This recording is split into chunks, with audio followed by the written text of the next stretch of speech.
సమయంలో హెఫ్సిబా శామ్యూయేలు, ఆ తర్వాత సోఫియా వీరిద్దరూ ప్రత్యేకమైన పాటలు పాడతారు.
శిరము మీద ముళ్ళ సాక్షిగా, కార్చిన కన్నీళ్ళ సాక్షిగా, పొందిన గాయాల సాక్షిగా, చిందిన రుదిరంబు సాక్షిగా, పొందిన గాయాల సాక్షిగా, చిందిన రుదిరంబు సాక్షిగా, యేసు నిన్ను పిలచుచున్నాడు, నీ కొరకే నిలచియున్నాడు. యేసు నిన్ను పిలచుచున్నాడు, నీ కొరకే నిలచియున్నాడు. యేసు నిన్ను పిలచుచున్నాడు, నీ కొరకే నిలచియున్నాడు.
రక్తప్రోక్షణమవశ్యం తద్రక్తం పరమాత్మేన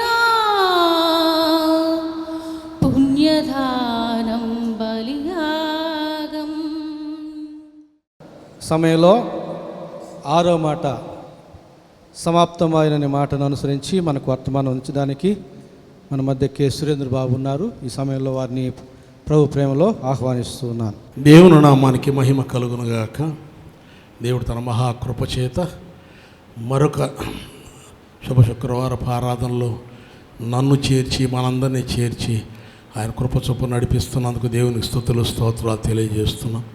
ఈ అవకాశం ఇచ్చిన సంఘ కాపరి గారికి హృదయపూర్వక ధన్యవాదాలు తెలియజేస్తున్నాం. వాక్యం చదువుకుందాం.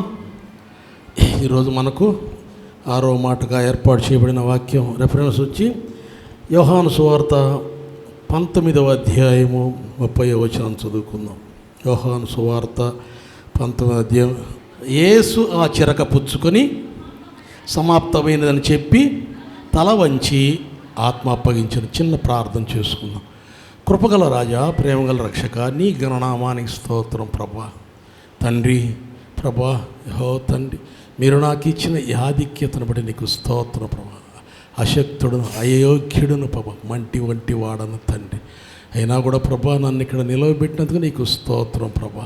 యెహోవా తండ్రి, నాకైతే మాటలు రావు తండ్రి ప్రభా. మీరే ప్రభా నా ద్వారా నాతో మా అందరితో ఈ వాక్యం గురించి మాట్లాడండి తండ్రి. మాకు ఏది అవసరమో నీకు తెలుసు ప్రభా. అటు మాటలు మాకందరికీ వినిపించమని ఈ కొద్ది విన్నపములు యేసయ్య నామమున వేడుకుంటున్నాం తండ్రి. ఆమేన్. దేవుని నామానికి మహిమ కలుగునుగాక. ఆమేన్. ఇక్కడ చెప్తున్నాడు యేసయ్య, యేసు ఆ చిరక పుచ్చుకొని సమాప్తమైనదని చెప్పి తల వంచి ఆత్మను అప్పగించను. సమాప్తమైనదని చెప్తూ ఉన్నాడు. ఏమి సమాప్తమైంది? యేసయ్య ఏమి సమాప్తం చేశాడు? ఏం సమాప్తం చేశాడని అడుగుతున్నాడు. సమాప్తమైనది గ్రీకు భాషలో ఎటలస్టాయ్ అంటారు.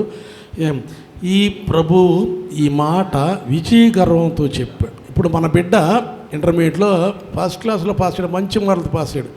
ఎంత గర్వంగా చెప్పుకుంటాం మనం, అయ్యో నా బిడ్డ పాస్ అయ్యాడు. అంటారు. అనేక ఈలోక సంబంధమైన అనేక విషయాల్లో మనం విజయం సాధించినప్పుడు గర్వంగా చెప్పుకుంటాం. మరి యేసయ్య ఏ పని నిమిత్తం వచ్చాడో అది సంపూర్ణంగా సమాప్తి చేసి ఎంత సంతోషం ఆయనకి, ఎంత గర్వంగా చెప్తున్నాడు. సమాప్తమైనది, సమాప్తం చేశానని నీ లోకంలో నేను వచ్చిన సర్వకార్యాలని సమాప్తం చేశాను. ఏమిటా సర్వకార్యం? మొట్టమొదటి చూద్దామా? ఆయన ధర్మశాస్త్ర విధిని సమాప్తం చేశాడు. ధర్మశాస్త్రం ఉంది అప్పుడు దాకా. ఇజ్రాయేలీలు ధర్మశాస్త్రం అనుసరించి నడుచుకుంటూ ఉన్నారు. ధర్మశాస్త్ర విధిని ఏ విధంగా చూద్దాం ఆ వాక్యాన్ని. రోమాపత్రిక 10వ అధ్యాయము 4వ వచనాన్ని చదువుదాం. విశ్వసించు ప్రతివానికి నీతి కలుగుటకై క్రీస్తు ధర్మశాస్త్రమునకు సమాప్తి అయి ఉన్నాడు. విశ్వసించు ప్రతివానికి. ఏమిటా విశ్వాసం? యేసు యందు విశ్వాసం ఉంచుడు. ఏమిటా విశ్వాసం? విశ్వసించు ప్రతివానికి అంటున్నాడు అక్కడ. తర్వాత చదవండి 5వ వచనం. ధర్మశాస్త్ర మూలమగు నీతిని నెరవేర్చువాడు దాని వల్లనే జీవించునని మోషే వ్రాయిచున్నాడు. ధర్మశాస్త్రం వల్ల. కానీ యేసయ్య చెప్తున్నాడు విశ్వసించు ప్రతివానికి. 9వ వచనం చదవండి. అదేమనగా యేసు ప్రభువని నీ నోటితో ఒప్పుకొని దేవుడు మృతుల్లో నుండి ఆయన లేపనని నీ హృదయముందు విశ్వసించిన ఎడల నీవు రక్షింపడుతుంటావు. ఇది విశ్వసించును, ఇది విశ్వాసం. ఇది చెప్తున్నాడు అన్నమాట 4వ వచనంలో. విశ్వసించు ప్రతివానికి నీతి కలుగుటకై. ధర్మశాస్త్రంలో ఉన్నవారు నీతి తప్పి ప్రవర్తిస్తూ ఉన్నారు. ధర్మశాస్త్రం అందిన వారు.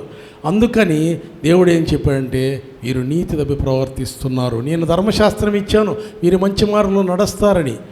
కానీ పాపం చేయది గొర్రెల రక్తము మేకల రక్తం ద్వారా మనకు విమోచన ఉందని బలి అర్పించుకుంటూ పోతున్నారు. పాపం చేయడం బలి అర్పించడం సరిపోతుంది. అది చెప్తున్నారు అన్నమాట. ఇంకో మాట చూద్దామా? రోమాపత్రిక 5వ అధ్యాయము 19వ వచనం చదువుదాం. ఏలయనగా ఒక మనిషిని అవిధేయత వలన అనేకుల పాపులుగా ఎలాగూ చేయబడితురో అలాగే ఒకని విధేయత వలన అనేకులు నీతిమంతులుగా చేయబడుదురు. మరియు అపరాధము విస్తరించునట్లు ధర్మశాస్త్రము, చూశారా, అపరాధము విస్తరించునట్లు ధర్మశాస్త్రం ప్రవేశించరు. ఈ ధర్మశాస్త్రాన్ని అడ్డం పెట్టుకొని అనేక అపరాధాలు చేస్తూ పోతూ ఉన్నారు ఆనాటి జనులు, ఆనాటి ప్రజలు. అక్కడ కృప అపరిమితముగా విస్తరించను యేసయ్య మూలముగా. అందుకనే యేసునందు విశ్వాసం ఉంచాలని చెప్తూ ఉన్నారు. నేను వచ్చింది ధర్మశాస్త్ర కార్యాలను పరిసమాప్తి చేసి మీకు విమోచన కలిగించడానికి, మిమ్మల్ని రక్షించడానికి. అందుకని చెప్పాడు కదా, విశ్వసించు ప్రతివానికి నీతి కలుగుటకై క్రీస్తు ధర్మశాస్త్రమునకు సమాప్తి అయి ఉన్నాడు. ధర్మశాస్త్ర కార్యాలను సమాప్తి చేయడానికి యేసయ్య ఈ లోకానికి వచ్చానంటున్నాడు. మరో మాట చూద్దామా? కొలస్సీలు రాసిన పత్రిక 2వ అధ్యాయము 15వ వచనం చదువుకుందామా? శరీరమందు సున్నతి పొందక ఉండటం వలనను మీరు మృతులై ఉండగా దేవుడు వ్రాతపూర్వకమైన ఆజ్ఞ వలన మన మీద రుణముగాను మనకు విరోధముగాను ఉండిన పత్రమును మేకులతో సిలువకు కొట్టి దాని మీద చేవుర తుడిచివేసి మనకు అడ్డము లేకుండా ఎత్తివేసి మన అపరాధం అంటే క్షమించి ఆయనతో కూడా మిమ్మల్ని జీవింపజేశాను. ఇందు నిమిత్తం ఆయన ఈ లోకానికి వచ్చాడు, ఈ కార్యం సమాప్తి చేశాడు అంటున్నాడు. ఇది ధర్మశాస్త్ర సంబంధమైన విధిని సమాప్తి చేశాడు. అందుకని చెప్తున్నాడు. ఇందాక మనం చదువుకున్నట్టుగా రోమీలు రాసిన పత్రిక 10వ అధ్యాయం 4వ వచనం. విశ్వసించు ప్రతివానికి నీతి కలుగుటకై క్రీస్తు ధర్మశాస్త్రమునకు సమాప్తి అయి ఉన్నాడు. అది సమాప్తి చేశాడు దేవుడు. మరి రెండో పాయింట్ చూద్దామా? సువార్త పని. ఆయన వచ్చినప్పటి నుంచి సువార్త పని స్టార్ట్ అయింది. ఆయనే చేశాడు సువార్త పని ముగించడానికి నేను వచ్చానంటున్నాడు. చూద్దామా? యోహాను సువార్త 17వ అధ్యాయము 4వ వచనం చూద్దాం.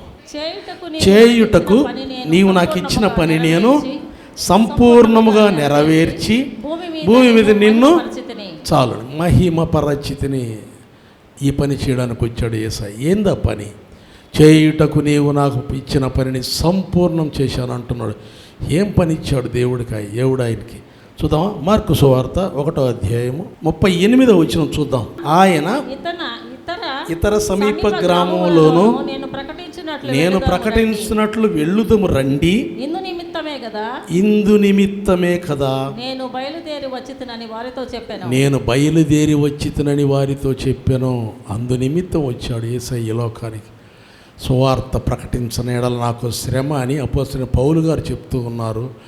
యేసయ్య సువార్తని ప్రారంభించాడు యేసయ్య సువార్తని.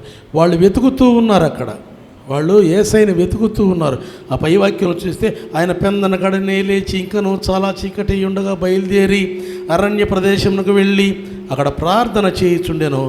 సీమోనును అతనితో కూడా ఉన్న వారందరూ ఆయన వెతకుచూ వెళ్ళి ఆయన కనుగొని నిన్ను వెతకుచున్నారని ఆయనతో చెప్పగా, నిన్ను వెతుకుతున్నామా అంటే నన్ను ఎందుకు వెతుకుతారు, నేను సువార్త సుఖపడడానికి రాలేదు, నేను సుఖపడడానికి రాదు, సువార్త ప్రకటించిన ఎడల మనకు శ్రమ. అది చెప్తున్నాడు. అందుకు వచ్చాను అంటున్నాడు యేసయ్య ఈ లోకానికి. నేను సువార్త ప్రకటించడానికి వచ్చాను, ఇది అందుకు నా తండ్రి నన్ను ఈ లోకంలో పంపించాడు, అది సంపూర్తి చేశాను. ఎక్కడ చెప్తున్నాడు ఆ మాట? సిలువ మీద. ఇక సమయం లేదు ఆయనకి, ఇక దిగి ఎక్కడికన్నా పోగలడా ఎవరితోనమాట. కానీ అక్కడ కూడా సువార్త ప్రకటించాడు. 2వ మాటలో తన ప్రక్కన ఉన్న దొంగకి సువార్త చెప్తూ ఉన్నాడు. అక్కడ కూడా సువార్త, నేడు నీవు నాతో కూడా, అక్కడ కూడా ఒక ఆత్మను రక్షించిపోతూ ఉన్నాడు. ఖాళీగా పోలేదైనా. మరణములో కూడా దేవుని పని చేస్తూ ఉన్నాడు. నా తండ్రి నాకు ఇచ్చిన పని నేను తుదముట్టించానంటూ ఉన్నాడు. అక్కడ కూడా చూసారా. ఇంకో మాట 17వ అధ్యాయము యోహాను సువార్త 12వ వచనం చదువుకుందాం. నేను వారి యొద్ద ఉండగా నీవు నాకు అనుగ్రహించిన వారిని చూసారా, నీ నామమందు కాపాడానయ్యా. నేను దేవుడితో మాట్లాడుతున్నాడు. నేను వారి యొద్ద ఉండగా నువ్వు నాకు ఇచ్చావే వారందరినీ కాపాడుకున్నాను. తర్వాత నేను వారిని భద్రపరిచాను అంటున్నాడు. మళ్ళా నేను సంపాదించిన ఆత్మను వదిలివేయలేదు, నేను భద్రపరిచా. మళ్ళా తర్వాత కనుక లేఖనము నెరవేరినట్లు నాశనపుత్రుడు తప్ప వారిలో మరి ఎవడునూ నశింపలేదు. లేఖనము నెరవేరినట్లు నాశనపుత్రుడు. లేఖనం అంటే ఈ నాశనపుత్రుడు గురించి ఎప్పుడో రాసి పెట్టేసినాడు దేవుడు. అప్పటికప్పటికి ఆయన పాడైపోయిన ఆయన కాదు కదండి. దేవుని మహిమార్థం యోధాయిస్కరియోతు నాశనపుత్రుడుగా జన్మించజేయగలడు. మరి ఈరోజు యేసయ్య ఈ మాట మన గురించి చెప్పగలడా? యేసయ్య మన గురించి ఈ మాట, తండ్రి ఇప్పుడు మన దగ్గర ఉన్నాడు ఆయన. ఎందుకంటే క్లియర్గా రాసింది. చూద్దామా మత్తయి సువార్త 18వ అధ్యాయము 20వ వచనం చదువుకుందాం. ఏలయనగా ఇద్దరు ముగ్గురు నా నామమున ఎక్కడ కూడి ఉందరో అక్కడ నేను వారి మధ్య ఉందునని. మరి 2-3 ఉంటేనే యేసయ్య ఉన్నాడే, ఎంతమంది ఉంటే యేసయ్య లేడా? ఇక్కడ 9 గంటల కన్నా ముందే వచ్చి కూర్చొని ఉన్నాడు. యేసయ్య నా బిడ్డలు వస్తారు 9 గంటల దాకా. ఎంత ప్రేమ కలిగి ఇప్పటికీ వస్తూనే ఉన్నారు కొంతమంది. ఎంత ఆశగా చూస్తున్నాడు, నా బిడ్డలు ఇంకా వస్తుంది. మరి అంతమందిలో ఆయన మన మధ్యలో ఆయన ఉంటే మరి మన గురించి ఇందాక చదువుకున్న వాక్యానుసారంగా మరి మన గురించి ఇందాక ఏం చదువుకున్నాం? 17వ అధ్యాయము 12వ వచనంలో మరలా చదవండి దాన్ని. యోహాను సువార్త 17వ అధ్యాయం 12వ వచనం. నేను వారి యొద్ద ఉండగా నీవు నాకు అనుగ్రహించిన వారిని నీ నామమందు కాపాడితిని. మనందరి మధ్యలో ఉన్నాడు ఇప్పుడు యేసయ్య. ఎందుకంటే ఇంతమందిగా కూడి ఉన్నాం యేసయ్య నామమున. మరి మన గురించి చెప్తున్నాడు ఆ మాట. మనందరినీ కాపాడుకున్నాను నేను చెప్పగలడా? ఎందుకంటే మన గురించి మనకు తెలుసు. పాస్టర్ గారికి తెలియకపోవచ్చు, మన పక్క వారికి తెలియకపోవచ్చు, మన ఇంట్లో వారికి తెలియకపోవచ్చు.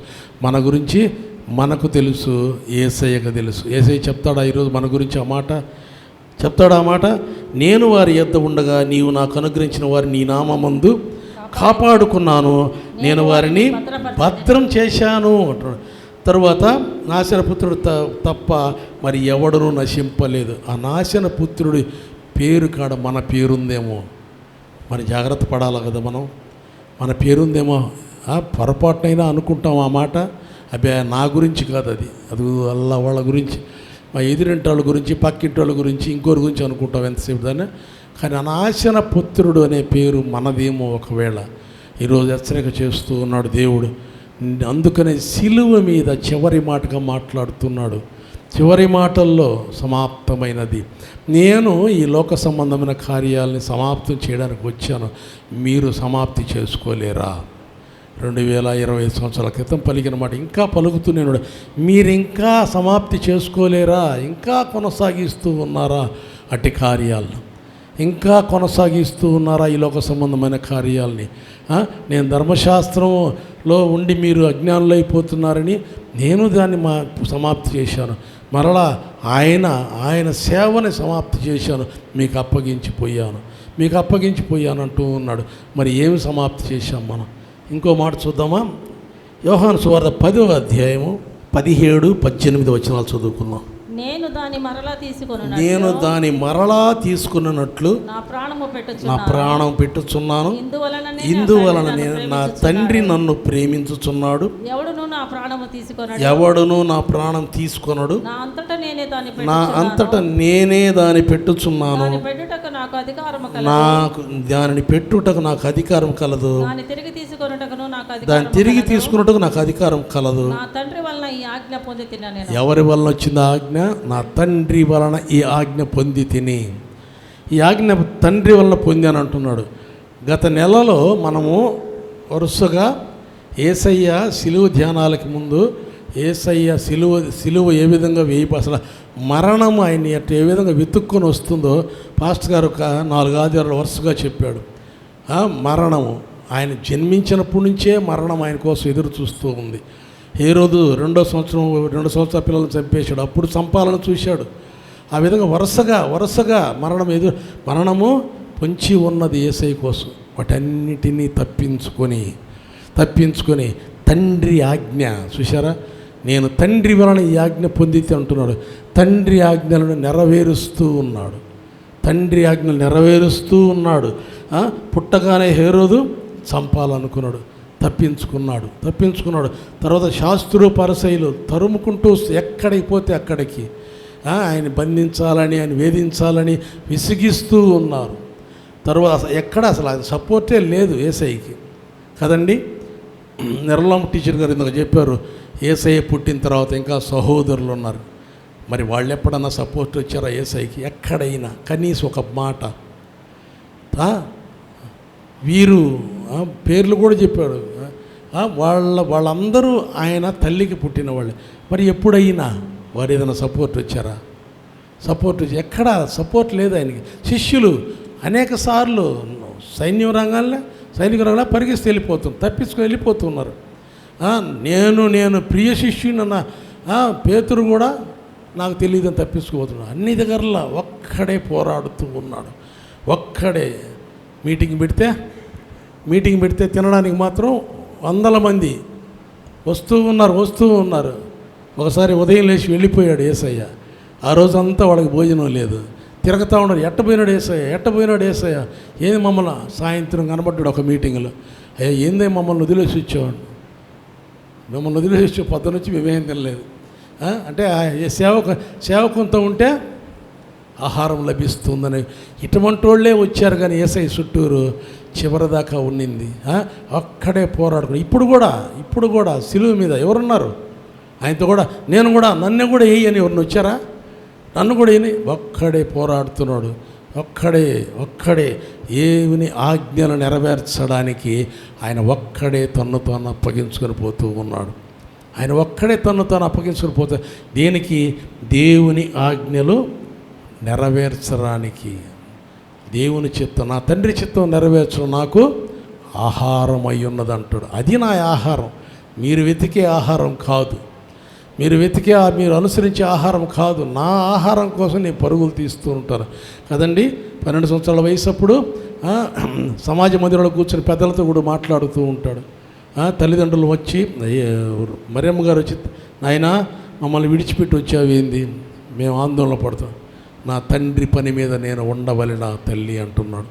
ఆ విధంగా ఆయన తండ్రి పని చేయడానికి, ఆయన తండ్రి ఆజ్ఞలు నెరవేర్చడానికి ఎంతో చక్కగా పని చేశాడు. వేసే మనకు మాదిరిగా చూపించి సంపూర్తి చేశాడు ఆయన ఆజ్ఞల్ని సంపూర్తి చేశాడు. ఆ విధంగా చెప్తున్నాడు. దేవుని నామానికి మహిమ తెచ్చు విధంగా ప్రవర్తించాడు.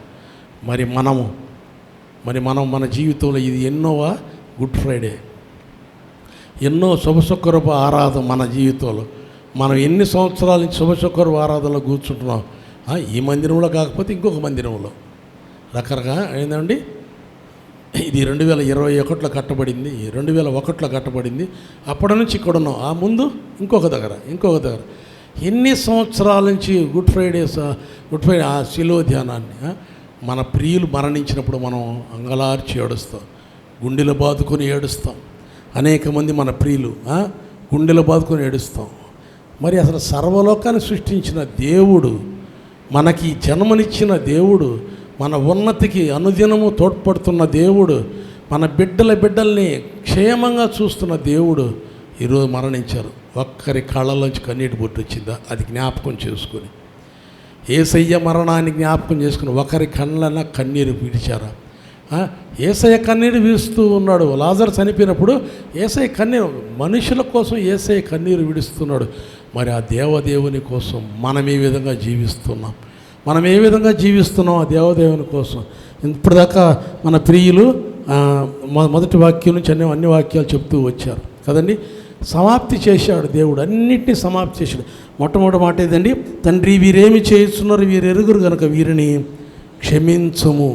ఆయన క్షమాపణతో మన పాపాలని క్షమిస్తూ ఉన్నాడు, మన పాపాలకి నివృత్తి చూపిస్తూ ఉన్నాడు. ఈ విధంగా సమాప్తి చేసుకోవచ్చు. మీరు ఒకరినొకరు క్షమించుకుంటే మీకు మీ పాపాలు సమాప్తి అవుతాయని చెప్తున్నారు. ఆ విధంగా సమాప్తి. రెండవ మాట ఏంది? నేడు నీవు నాతో కూడా పరదైసులో ఉండు. చూశారా? మరణము వరకు నమ్మకముగా ఉండము, నేను నీకు జీవ కిరీటం ఇచ్చేదనంటున్నాడు వాక్యంలో. మరణం వరకు నమ్మకంగా ఉన్నాడు. కుడివైపున ఉన్న దొంగ ఎక్కడ విన్నాడో సువార్త కదండి. ఆ రోజులో దొంగతనాలు ఎక్కడ జరిగేవి? ఎక్కడ గుంపులుంటే అక్కడ జరిగేవి. అది తిరునాళ్ళు కావచ్చు, ఉత్సవాలు కావచ్చు, పెళ్ళిళ్ళు కావచ్చు. అప్పుడు యేసయ్య కొండ మీద ప్రసంగాలు జనాలు విపరీతంగా వచ్చేవాడు. ఆడ వీళ్ళు కూడా దొంగతనం చేయకపోయినారేమో, కూర్చొని విన్నారు. వినకపోతే ఎడమవైపున దొంగ, నీవు క్రీస్తు కదా అంటున్నాడు. క్రీస్తుని ఎట్ట గ్రహించాడు? ఎవరు చెప్పారు ఆయనకి? ఈయన కుడివైపున దొంగ, నీవు రక్షకుడు అంటున్నావు, యేసు నీవు నీ రాజ్యంలో వచ్చినప్పుడు నన్ను జ్ఞాపకం చూశారా? ఆ విధంగా రక్షింపబడ్డారు వాళ్ళు. ఆ విధంగా మనము కూడా మరణం వరకు నమ్మకం ఉండాలని యేసయ్య చెప్తూ ఉన్నాడు. తర్వాత అమ్మా, ఇదిగో నీ కుమారుడు, ఇదిగో నీ తల్లి. చూశారా? తల్లి పట్ల తన ప్రేమ, తన శిష్యుని పట్ల తన ప్రేమని, ఆ విధంగా తనలో ఉన్న ప్రేమను సమాప్తి చేసుకుంటూ ఉన్నాడు. అన్నిటికీ ఫుల్ స్టాపులు పెట్టుకున్నాడు. కామాది ఏమీ పెట్టలేదండి. ఎక్కడ కామా పెట్టడం అంటే ఇంకా కొనసాగింపు ఉంది, కానీ యేసయ్య ఫుల్ స్టాప్ పెడుతూ ఉన్నాడు. తర్వాత అండి, ఏలి లామా సబక్త అని దేవుడు చేయి విడిచాడని భయపడ్డాడు. ఎందుకంటే మనుష్య రూపంలో ఉన్నాడు, అక్కడ మనుష్య రూపంలో ఉన్నాడు కదండి. మనం ఇంత వద్దు, మనము చిన్న ప్రమాదం మనకు పొంచి ఉందంటేనే గడగడలాడిపోతాం. మరి ఆయన యేసు శరీర రూపం దాల్చి ఉన్నాడు. రక్తపు చెమట బిందువులు రక్తం వల్లే కారినాయి. ఆ ముందు రోజు భయపడుతూ ఉన్నాడు. మరలా దేవదూత వచ్చి బలపరిచిపోయింది, అయినా కూడా భయపడుతున్నాడు. అయినా ఈ పైన కార్యాలన్నీ చూసేలేకే భయం కలిగింది. దేవా, నన్ను చేయి విడిచావా అని అడుగుతూ ఉన్నాడు అక్కడ. ఆ తర్వాత మాట ఏమండి? దప్పికొనుచున్నాను. మన దప్పిక తీర్చాడు ఆయన. ఆయన దప్పిక ఏమిటి ఆయన దప్పిక? ఆత్మల దప్పిక. చివరి వరకు శిలువ మీద కూడా ఒక ఆత్మను రక్షించాడు ఆయన. కుడివైపునున్న దొంగను రక్షించడం. మరి మనకు లేదా ఆ దప్పిక?